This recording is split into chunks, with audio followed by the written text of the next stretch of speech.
Hi guys, this is Natalie from Simply Natalie. Welcome to my channel, and today I'm making a caramel sauce and I want to share this with ya. I've been making this caramel sauce for 8 years and I'm really happy with this. It's just easier for me and it tastes way better than made just from actual sugar.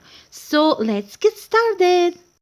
Here I have a 4 condensed milk, and we're gonna remove the stickers and we're gonna cook this. And I like to use 4 or more so I can have more for the future, so I don't have to cook this again. So in a big pot we're gonna place all 4 cans of sweet condensed milk, and we're gonna cover this with the water, and we're gonna bring on the high heat, we're gonna bring this into a boil.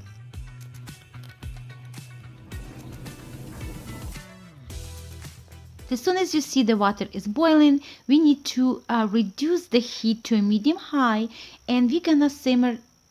We're gonna cook this. Actually, we wanna make sure it's cooked. So we're gonna cook this in the pot, in the cans, yada yada yada, approximately about 2 good hours.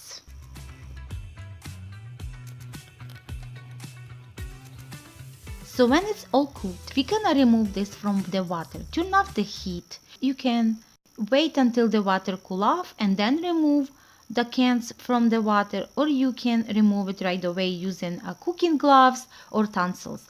So we're gonna remove this from water. Careful not to burn yourself, and just place like a cool towel or something and put on the countertop and wait until it's gonna cool off. About for 3-4 hours, or you can leave it overnight. When it's all cool off, we're gonna open this with a can opener.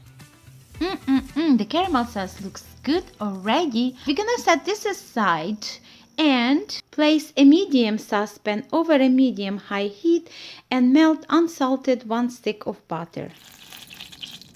Next, we're gonna add 1 can cooked sweet condensed milk.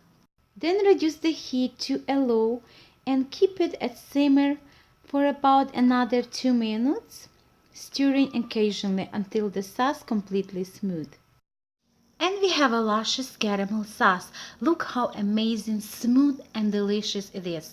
I'm gonna transfer this into the mason jar, and you can eat this with the apple, especially green apple. I love to eat this with the green apple. And also we use this a lot in baking, like cakes, cookies, you name it. Hopefully I can share with you later.